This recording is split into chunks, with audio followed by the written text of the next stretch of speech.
Buenas noches, familia, buenas noches, iglesia, Dios los bendiga. Como me gusta decir, qué bueno, qué agradable vernos en la casa del Padre, ¿verdad? Amén. Bueno, este mes, ¿verdad? Estamos aquí los sábados haciendo una serie, una miniserie sobre José el Soñador. La semana pasada vimos la etapa cuando José estaba con sus familiares, sus hermanos, la relación con sus hermanos, la relación que él tenía con su padre, ¿verdad? Aprendimos que la envidia, que los celos, ¿verdad? Hay que tener cuidado con ello, tanto en nuestro corazón como en los corazones de los demás, cuidarnos, para luego no traer fracturas familiares, ¿no? Entonces, la historia, hasta donde en el capítulo anterior, como dicen en la serie, en la semana pasada, estaba José metido en un estanque, los hermanos habían una discusión allí, ¿verdad? Unos querían matarlo, sencillamente, y había uno solo que, vamos a decirle remordimiento, vamos a decir amor por su hermano o amor a su padre, no estaba de acuerdo con eso, y él propone, bueno, que lo metan allí al pozo, allí donde estaba ayer, y deciden venderlo, ¿no? Pasa unos ismaelitas y lo venden, se lo venden a él y se llevan a Josué. Luego, bueno, ellos preparan toda una escena, matan un cabrito, llenan las ropas de José, las que le había regalado el padre para hacerlo pasar por muerto. Pero venimos a hablar de José el soñador. Entonces, recordemos, recapitulando un poco también, José en ese tiempo era todavía un joven. Se calcula 17 años, 16 años. Entonces, imagínense lo que significa para un joven ver que su familia le da la espalda. Que de paso lo están llevando a un lugar que él no conoce. Habrá escuchado porque Egipto era un imperio, o sea, había poder político, poder militar. Probablemente habrá escuchado de esa nación Egipto, pero no la conocía. Es de suponer que José sentía temor en su corazón. Y además, mírense, la vida de José fue tan extraña o tan compleja en sus procesos, que a él lo venden a los ismaelitas. ¿Alguien sabe quiénes eran esos ismaelitas? ¿Tienen idea de quiénes eran esos ismaelitas? O sea, hablen, que somos poquitos y si nos equivocamos... Exactamente, ¿y quién era Ismael? Quiere decir que era también familia de alguna manera del mismo José. Entonces es un tema delicado porque podríamos ver que es un conflicto familiar bastante fuerte, ¿no? Bastante complicado. Pero bueno, llega José allí a Egipto, un muchacho bien parecido. ¿Por qué? Porque lo venden y no lo venden en cualquier casa. Lo venden en la casa de Potifar. Potifar era, vamos a llamarlo, alguien del gobierno de Egipto, ¿no? Tenía poder, tenía administración, administraba bienes para el imperio, para el reinado de Egipto. Ahí lo venden y entonces seguimos analizando un poco cómo se sentía José. José triste, José, ¿qué será la vida de mi padre? ¿Por qué mis hermanos me hicieron esto? Pero ya es otra situación, ¿no? Él dice, o él pensaría, bueno, estoy aquí y tengo que hacer lo que tengo que hacer para sobrevivir. Y esta parte que yo les voy a contar va a comenzar justo de José pisando la casa de Potifar hasta que José llega a la cárcel y hasta ahí me detengo yo, luego vendrá el siguiente capítulo. Entonces José, vamos a leer por favor, abran sus Biblias, ya tenemos un poco, ¿verdad?, el contexto de José allí sirviendo en la casa de Potifar. Era un esclavo, no tenía mayor libertad, era lo que se llamaba un siervo de Potifar. Vamos a leer Génesis 39. Si ustedes quieren leer esta historia con más detenimiento, con más detalle, les aconsejo que se lean Génesis 39 y 40, que es donde yo me estoy basando en toda este compartir de la palabra del Señor. Lo tenemos Génesis 39, 5. Amén. Y aconteció que desde cuando le dio el encargo de su casa y de todo lo que tenía, Jehová bendijo la casa del egipcio a causa de José. Y la bendición de Jehová estaba sobre todo lo que él tenía, así en casa como en el campo. Entonces vemos a un José que, a pesar de que llega a una situación crítica, un lugar desconocido, él sigue haciendo lo que su padre le enseñó a hacer, que es honrar al Señor. ¿Y cómo lo honraba? Con su comportamiento. Él, no por llegar a una tierra nueva, en circunstancias muy desagradables, ensució su corazón, sino que él se dispuso y dijo: yo voy a hacer lo que mi padre me enseñó a ser diligente. Y eso lo vio el jefe, por decirlo de una manera, que era Potifar, ¿verdad? Y vio que era un muchacho proactivo, decimos en estos tiempos, que cuando él le colocaba una tarea, esa tarea se cumplía. Dice la palabra, todo lo que lo mandaba a hacer prosperaba. Cuando yo leí esa palabra prosperaba, tuve que detenerme, porque lamentablemente tenemos el vicio mental, yo parto por mí, de que todo lo que significa prosperar creemos que tiene que ver con economía y riqueza. Usted ve a alguien y lo ve en una buena camioneta, con buena ropa, buenas zapatillas, y dice: este hombre o esta mujer es próspero, porque creemos que la prosperidad se mide en base a el número de ceros que usted tenga en su cuenta. Pero José no tenía ni cuenta ni dinero, porque los esclavos no recibían paga, la comida y de las gracias, ¿no? Pero aún así la palabra de Dios dice que José era alguien próspero. Entonces, ¿qué quiere decir próspero? Que la prosperidad no va más allá va más allá de su dinero. Va en cómo usted realiza sus tareas y cómo esa tarea que usted realiza, qué consecuencia trae.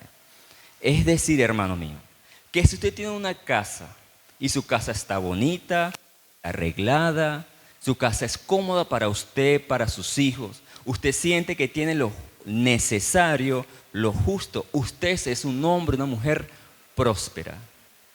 Y por esa razón usted debe sentirse agradecido y bendecido, sin fijarse en sus cuentas y en sus ceros que debe tener. Si usted en su trabajo se desempeña de tal manera que todo lo que el jefe le manda a hacer, aunque usted no lo sepa hacer, pero se propone hacerlo, usted dice: oye, yo no sé hacer esto y me salió bastante fácil. Y usted es un aporte importante en su trabajo, usted es una persona próspera, aunque se sienta mal pagado, porque la bendición del Señor está sobre usted, la gracia del Señor está sobre usted, y usted lo que hace, aunque sea su primera vez, lo hace con la bendición del Padre. Y el Padre todo lo conoce. Mire, el Padre, cuando usted tenga alguno: Señor, tú lo sabes todo, tú me guiarás mis manos, tú guiarás mi boca para hacer esto o aquello. Amén. Entonces vemos a un José que él dijo: bueno, tengo mi situación familiar tan fuerte, pero yo voy a hacer lo que voy a hacer. Y eso se notó en su vida. Y a veces nos pasa, hermano, que estamos viviendo momentos de comodidad, tenemos un buen trabajo, tenemos una buena familia, los que somos casados, tenemos esposos, los jóvenes tienen una buena familia que los arropa, que los quiere, que los dice que los ama, pero tenemos algún problema en nuestra mente que no hemos resuelto y eso nos distrae y nos alejamos del Señor. Porque para que la palabra nos diga que Dios bendecía a José, significa que José estaba cerca del Señor. Le sigue agradando y haciendo agradable, o como dice la palabra, aroma agradable para el Señor. Pero cuando usted tiene una oportunidad, por lo menos usted está en un buen trabajo, pero tiene problemas con su pareja, por decirlo, que es lo más clásico, que eso lo suelo ver mucho, luego lo suele ver mucho. A veces tenemos problemas con nuestras parejas, con nuestros esposos, esposas, y en el trabajo nos desconcentramos, queremos hacer las cosas de mala manera, si atendemos clientes lo atendemos con malas ganas. ¿Por qué? Porque estamos distraídos, no estamos enfocados en el momento en que estamos. Y que se nos olvida que cuando nosotros dijimos: ya no vivo yo, Cristo vive en mí, usted es embajador. Por eso que esa palabra apóstol también es un poco a veces complicada, pero usted representa un reino. ¿Y sabe qué me duele a mí, hermano, cuando yo escucho a la gente que dice: ay, es que los cristianos son problemáticos, o es que los cristianos no les gusta trabajar? No sé si pasará aquí, yo me refiero a Venezuela. o es que a los cristianos no les gusta trabajar, o no se les puede hablar. Digo, oye, representamos a Cristo, representamos al Rey de Reyes, Señor de Señores, que dejó la corona a un lado, se hizo humano, vino a la tierra, padeció, sufrió por mí, para que yo hoy pueda decir, soy salvo. Y se nos olvida que estamos representando. Pero José no, qué bonito, un joven, y José era un joven. Y hoy es un servicio de jóvenes, y a veces nos cuesta creer que un joven nos pueda dar un buen ejemplo. Pero José, el joven José, y hay otros jóvenes en la Biblia, pero estamos hablando de José, nos da ese buen ejemplo. Nadie dice o nadie niega, porque la palabra no lo niega, que no tuviera problema. Pero él siguió allí, aprovechó su oportunidad, logró un estatus dentro de esa casa. Es decir, de lo que él era, del siervo que él iba a ser o del esclavo que iba a ser, fue el mejor esclavo por cómo se comportó y la gracia que el Señor derramó sobre él lo llevó a un lugar de privilegio. Así que José se empezó, yo ahora me pongo a pensar en José, si yo fuera José, diría, bueno, Señor, mi familia es un caso, eso lo resolverás tú, pero en mi trabajo estoy bien.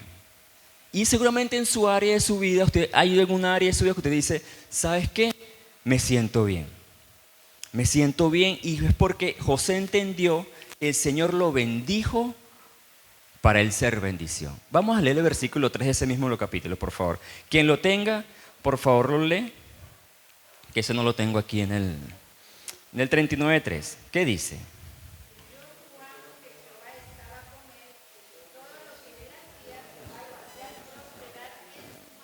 Imagínense, los egipcios que tenían dioses, voy a hacer una expresión, para tirar para el techo. O sea, ellos tenían dioses del agua, de la tierra, de la luna mayor, de la luna menor, del río, no sé qué, del cocodrilo, del águila, del sapo.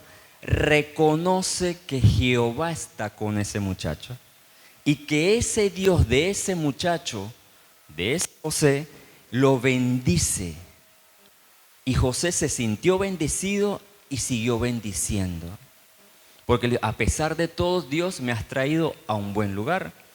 Entonces, hermanos míos, nosotros somos seres bendecidos por la gracia de Dios. Y esa bendición que usted tiene se brota en dones espectaculares que usted tiene allí, pero que si no intenta descubrir cuáles son esos dones que usted tiene, se los está guardando para usted y está siendo egoísta y no está bendiciendo a otro. Y el Señor no quiere que seamos islas solitarias, donde usted viva y nada más de usted. El Señor quiere que nosotros compartamos lo que Él nos ha dado. Ojo, seamos cristianos o no. Eso evita que usted tenga una doble cara, que en círculos sociales cristiano es de maravilla, tiene buen humor, trata a todo el mundo bien, quieres que te ayude, yo te ayudo, pero cuando están con personas que no son cristianos, por decirlo de alguna manera, usted es otra persona. Recelosa, amargada, porque no, yo no me junto con esa gente, por X, Y, Z. Recordemos que aquel que dejó la corona, que aquel que es Dios y que descendió, se reunía con prostitutas, ladrones. ¿Y por qué nosotros nos cuesta tanto acercarnos a personas que sabemos que socialmente su moral no es correcta o no es según el estándar que Dios quiere? Pero no es para que le demos la espalda, es para que esa persona vea nuestras acciones, vea cómo nos comportamos y diga como Potifar, el Dios de esa persona lo bendice. Lo bendice. Y eso oye, lo bendice. Qué maravilla, ¿verdad? Entonces seguimos en esta historia tan bonita, porque en verdad esta historia de José me ha gustado mucho. Cuando estamos de buenas, por decirlo de alguna manera, en una situación agradable, sea con nuestro matrimonio, relación con nuestros hijos o nuestros empleos, pasa algo fuerte, hermano, y que no nos damos cuenta y que estamos cayendo una y otra vez. Y es, hermano, lo siguiente: la tentación nos rodea. Génesis 39:7. Por favor, ¿quién me lee Génesis 39:7? Por favor. ¿Quién lo consiga primero? Génesis 39:7. ¿Lo tienes? Amén. Léalo.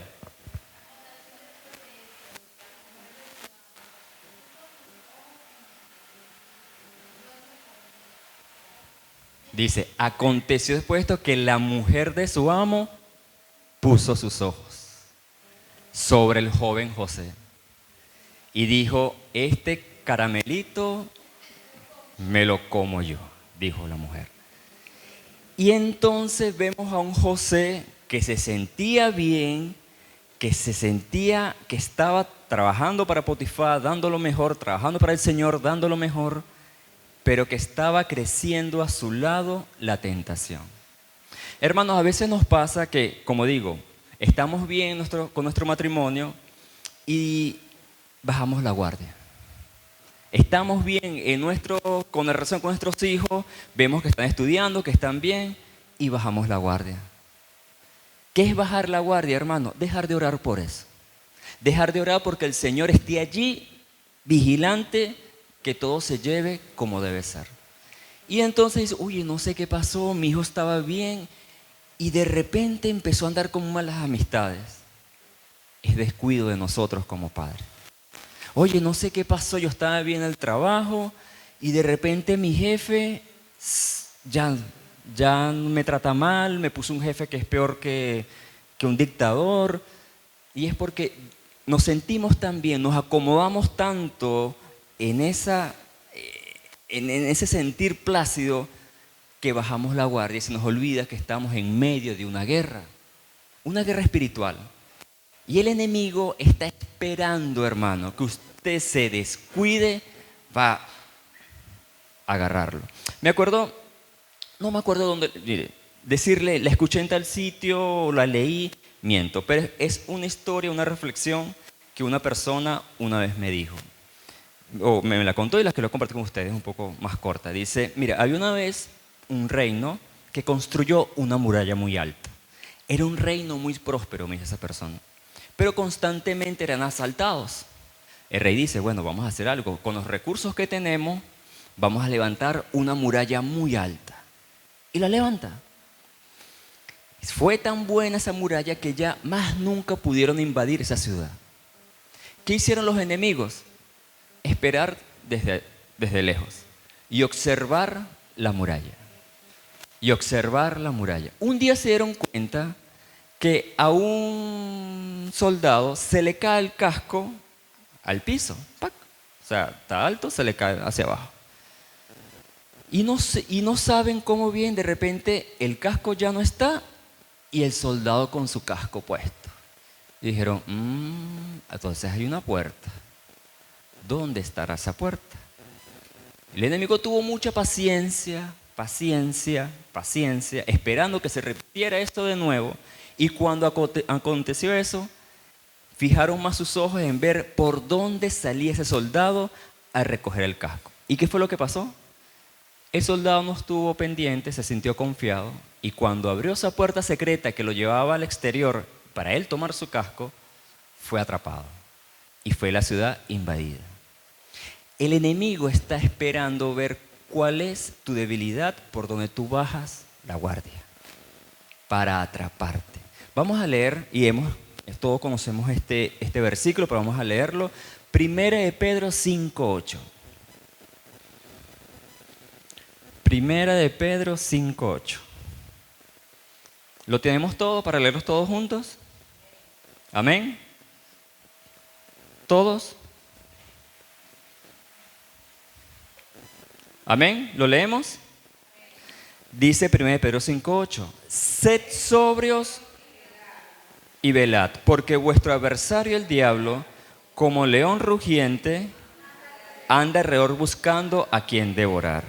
Se los voy a leer en traducción lenguaje actual, porque a lo mejor no le hemos entendido bien el concepto que nos quiere decir nuestro Señor a través de estas palabras y nos estamos perdiendo la bendición o la alerta, porque esto más es una alerta. En TLA, me disculpan que lo tenía aquí, que es una versión bíblica que aplica un lenguaje un poco más sencillo, dice: estén siempre atentos y listos para lo que venga, pues su enemigo, el diablo, anda buscando a quien destruir. Y aquí en signo de exclamación dice: hasta parece un león hambriento. A mí me encantan, hermano, todos los que son documentales de animales. Me encantan. Y el león es un animal que le hacen muchos documentales porque llama mucho la atención. Y una vez escuché, o sea, estaba intentando explicar por qué el león es tan difícil tenerlo en cautiverio para alimentarlo. Porque si ustedes le dan la carne así como así, al león no le gusta por su naturaleza comer fácil. Él es un cazador, él es un rey, él le gusta cazar y sentirse fuerte. Es algo en su genética que el Señor puso en él.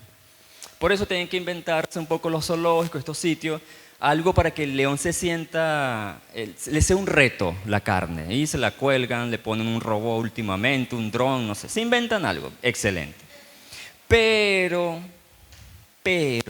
se dieron cuenta en la selva, allí donde vive el león, que cuando el león ha pasado mucha hambre, que está que se muere del hambre, a ese sí no le importa si la carne se la regalan del McDonald's, se la come. Entonces, cuando la palabra me dice aquí, hasta parece un león hambriento, es que ya él no va a distinguir, él lo que te quiere es comer, de cualquier manera. Es muy peligroso un león hambriento. Es muy peligroso. Y nuestro enemigo, que claramente dice el diablo que es el tentador, él de cualquier manera quiere sacarte de ese confort que tú sientes en este momento. Así que, hermano, esto es una alerta. Cuando estés bien, no bajes la guardia. Al contrario, sigue doblando rodillas para que toda tu área de tu vida esté protegida. Y se lo digo por experiencia, porque cuando uno se descuida, la cuerda se revienta por lo más frágil. Y suelen ser nuestros hijos. Suelen ser nuestros hijos. Y entonces cuando decimos, oye, que el niño que ya no quiere, porque por alguna razón nos descuidamos. Amén. Entonces estemos atentos con eso. Y lamentablemente a José le faltó esa sabiduría. La palabra nos dice que cuando hay tentación, ¿qué debemos hacer? Huir. Y yo creo que José huyó tarde. Ya cuando él huyó, ya ese león ya estaba medido. Porque ella, la mujer le preparó la trampa, vació la casa, ya no habían otro servicio, otro siervo, estaba él solito. Ya era muy tarde y él no tuvo mi esposa dice palabra malicia, vamos a llamarle sabiduría, de decir, oye, eso está raro, esta guara me está mirando mucho, guara se refiere a mujer, esta mujer me está mirando mucho. Y como hombres y mujeres tenemos que tener la sabiduría de detectar cuando una amistad o una persona se acerca a nosotros con intenciones que no corresponden. Es muy sencillo, sea en nuestro trabajo, sea hasta familiares, tenemos que detectarlo antes de que prepare todo el escenario, la trampa, y cuando vengamos a ver, caigamos como tiernos corderitos y nos traiga problemas. Y lamentablemente José no pudo escaparse de esos problemas. Digo lamentable porque hasta este momento tú en la historia tú dices, oye, por fin a José le está yendo bien, Señor. Consiguió su chambita, está ahí, está prosperando. Uno dice, se siente bien con José, pero no fue así. Y bueno, eso vamos a debatir un poquito más adelante porque yo les tiro esta pregunta, les doy esta pregunta. ¿Esto que le pasó a José, se lo buscó él o se lo mandó el Señor? Mediten sobre eso. Mediten un poco sobre eso. Más adelante vamos a ver si me da chance de... Sí, me da. Entonces José paga las consecuencias. Nos da oportunidad de resolver esa incógnita entre todos. No, porque si no están las comunidades y debatiendo sobre las comunidades, o sea, que no hay problema. Entonces José paga sus consecuencias. ¿Cuál es la consecuencia? Génesis 39:20. ¿La leemos, por favor? Génesis 39:20. Si alguien la tiene.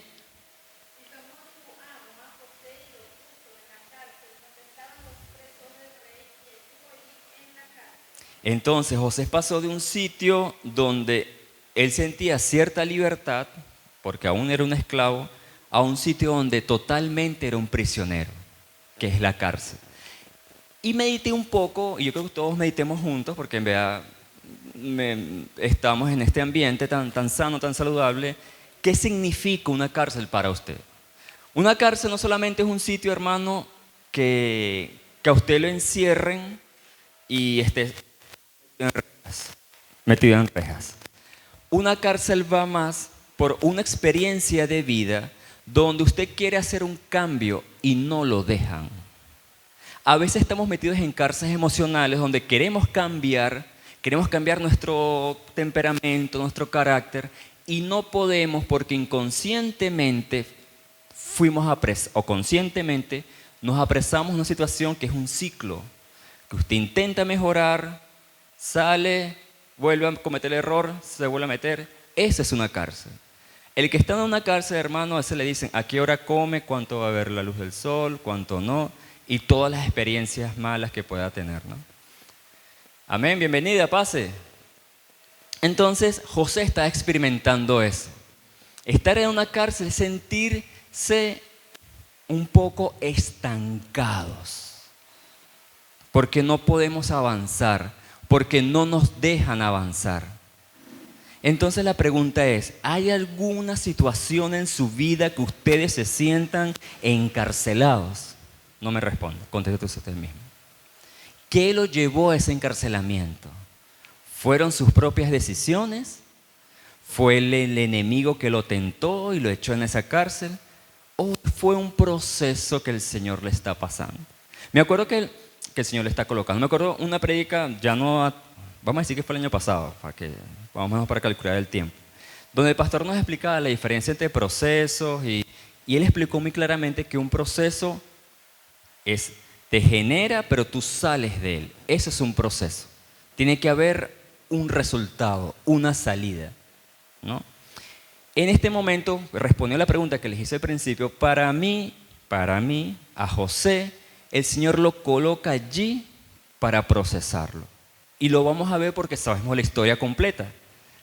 ¿Verdad? Si expoliamos la historia, ¿verdad? Al final José termina siendo segundo de Faraón, se reconcilia con su familia, o sea, porque para el que está en Cristo, todas las cosas le son para bien.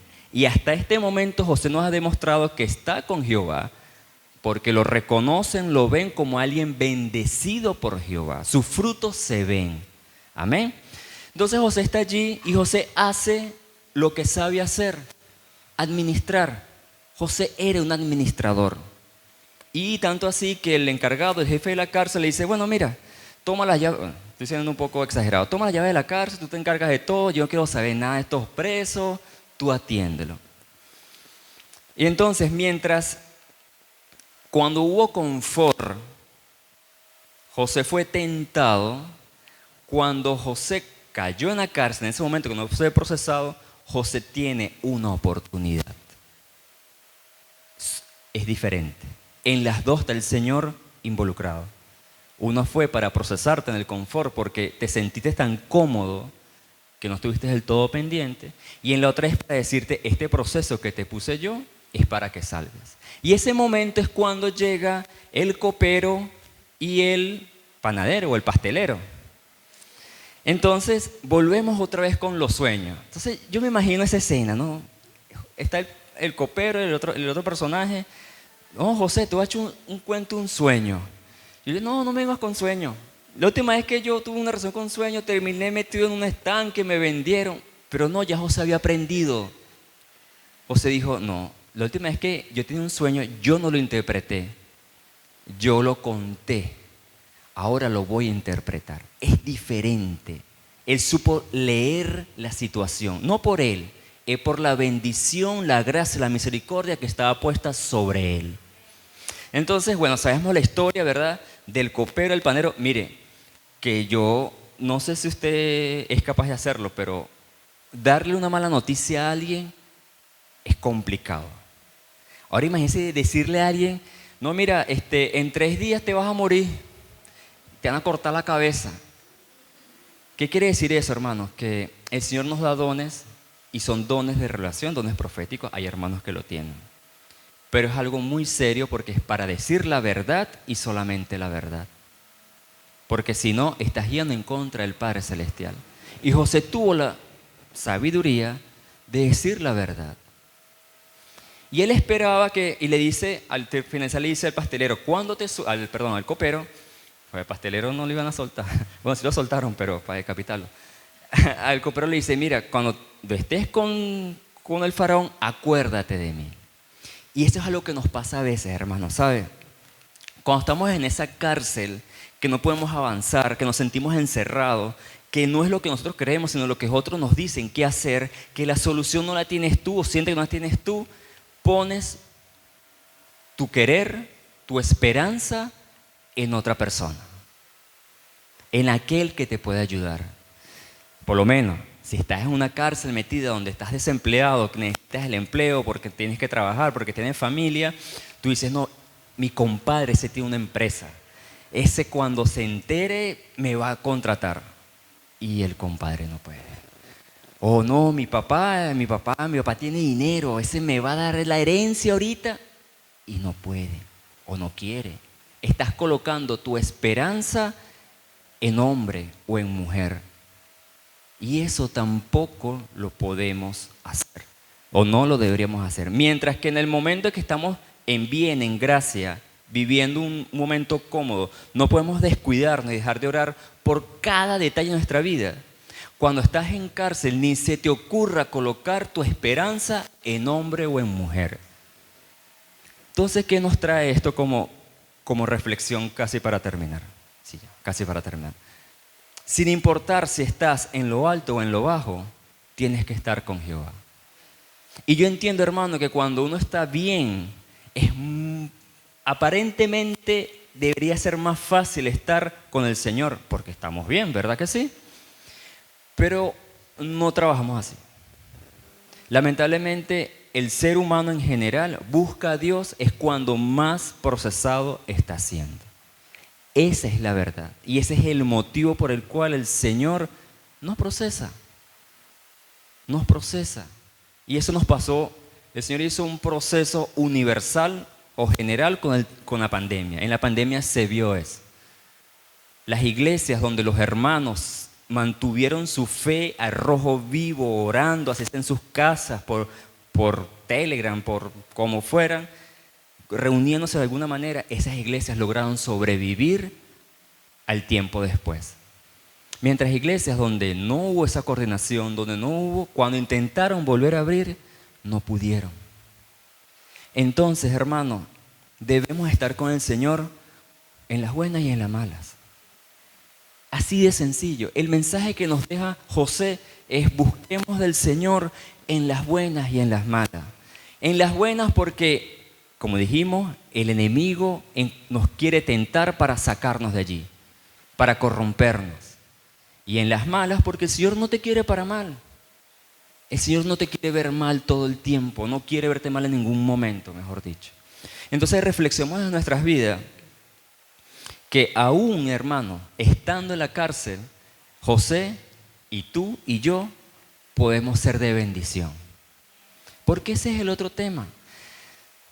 Cuando uno quiere servirle al Señor, hay algo que decimos todos, hermanos, y me disculpan, o espero no ofender a nadie, pero todos decimos lo mismo. No, cuando yo esté bien, pastor, yo voy a servir. Mire, déjeme que acomodo este problemita aquí con mi familia, con el trabajo, con lo que sea, que arregle mi tiempo. El tiempo es lo más complicado. Y yo voy a estar en la iglesia. Usted me ve allí, mire, 24/7. Esperamos salir de la cárcel para servir. José nos muestra que aún en la cárcel el Señor te da la oportunidad de que le sirvas. ¿Qué te quiero decir? Hermano, si usted está enfermo, si usted no tiene dinero, si usted tiene la familia que es peor que la de José, peleas por aquí, peleas por allá, allí aún usted es útil para el reino. Y usted tiene que estar con los ojos abiertos. Señor, esto que estoy pasando es ¿para qué? ¿A quién quieres que ayude? ¿Qué debo hacer? Me acuerdo que la hermana Leonela en una de las prédicas comentó un testimonio que ella está pasando por un momento de enfermedad bastante fuerte y nuestro pastor, con la sabiduría que lo acompaña, gracias al Padre Celestial, le dijo, bueno, ¿tú quieres sanarte? Ora por los enfermos. ¿Me equivoco? Y así fue. ¿Y te dio resultado? Amén. Porque el Señor quería que ella en su corazón supiera que se siente estar enfermo, para que la empatía moviera el amor por el prójimo. Y a veces no lo entendemos así. Y esta sociedad nos está llevando, hermanos, a mirarnos solamente a nosotros, donde tú estás bien y los demás que les pasa el tren. Y no es así. Porque vuelvo a repetir, ese personaje que dejó su corona, bajó del cielo y se hizo hombre, él dejó.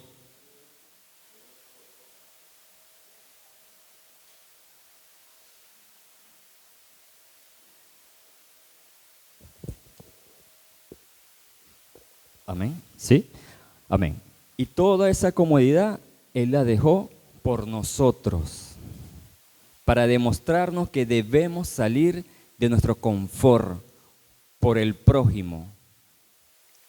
Tuvimos un ayuno hace poco sobre eso, ¿verdad? Sobre quién es el prójimo. Entonces hagamos eso, hermano.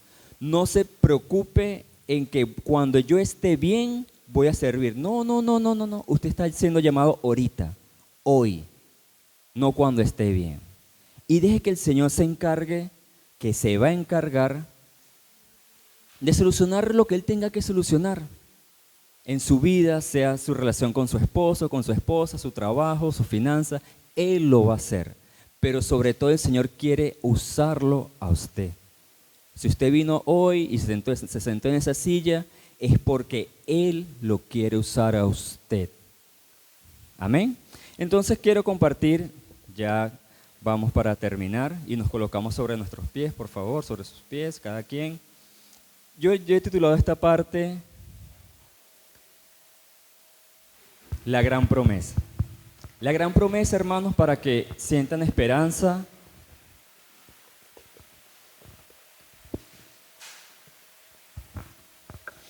Que aquellos que oímos al llamado de nuestro pastor, que es Jesús, atendimos su llamado como ovejas, nos hicimos parte de su redil. No hay nada ni nadie que nos va a quitar de las manos de nuestro Dios. Y Él nos va a fallar. Esa certeza tiene que estar en nuestro corazón. Entonces quiero que en sus Biblias, cada quien busquemos Isaías 43, 1, 2.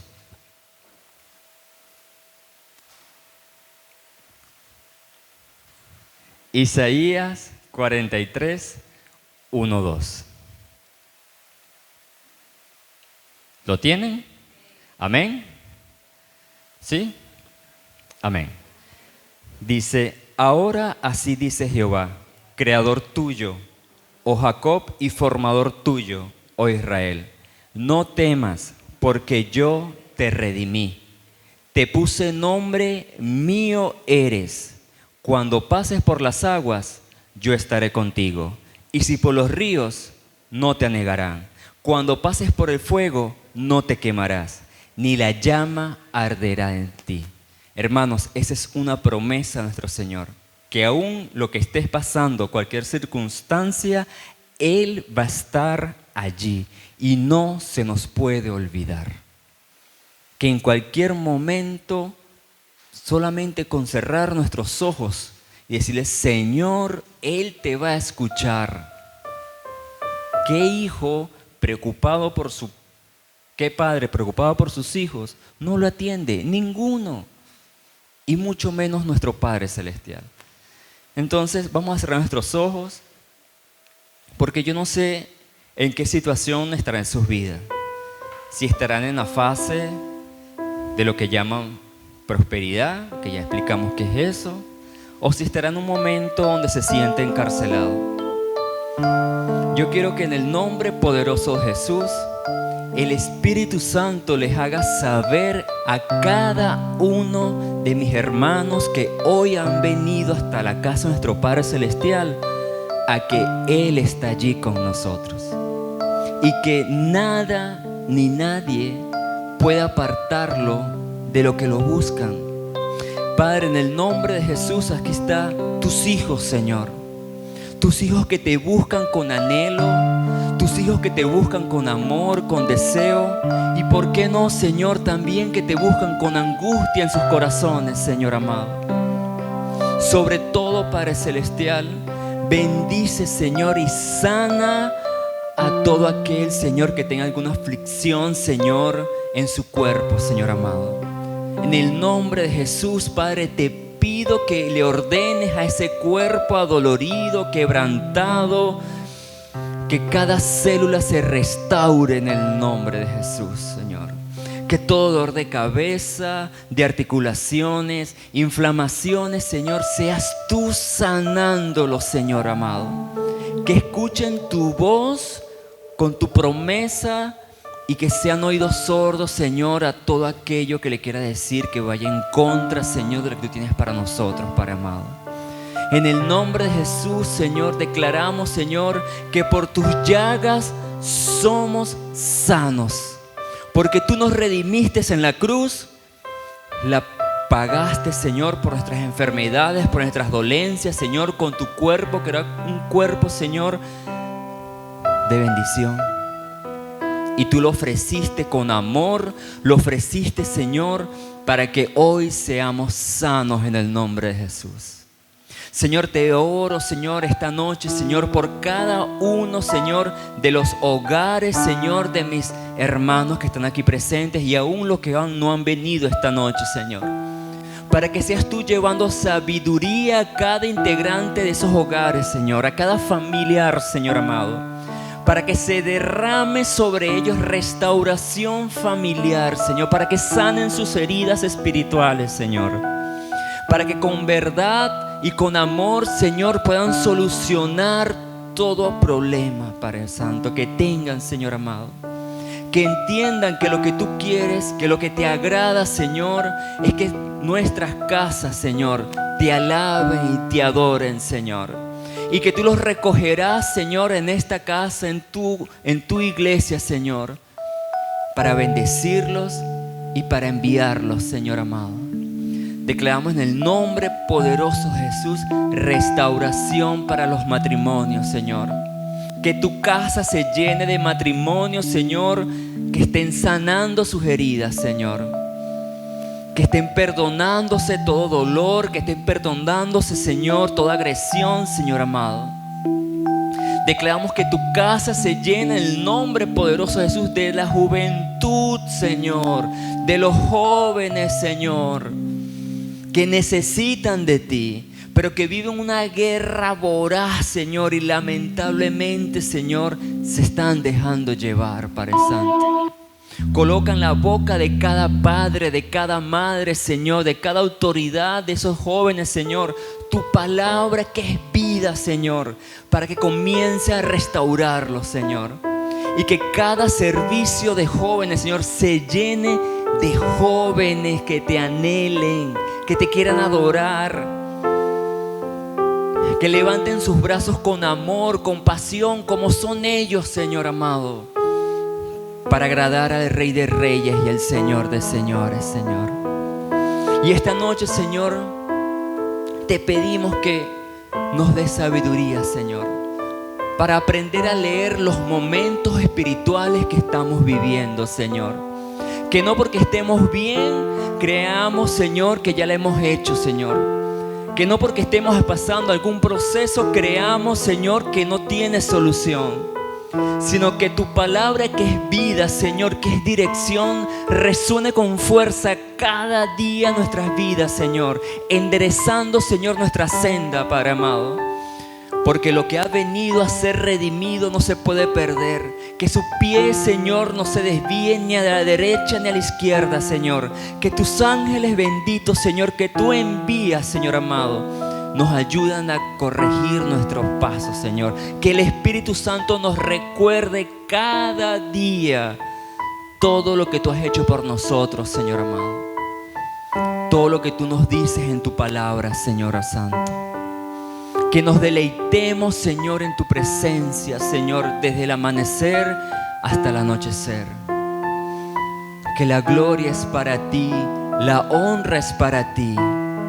Y eso es lo que queremos hacer, Señor. Ser buenos embajadores de tu nombre, de tu gloria, sea donde sea que estemos, Señor amado, para que levantemos nuestras manos, alcemos nuestros corazones y digamos sin pena, pero con mucho gozo y con mucha alegría, a la gloria del Padre, a la gloria del Hijo y a la gloria del Espíritu Santo.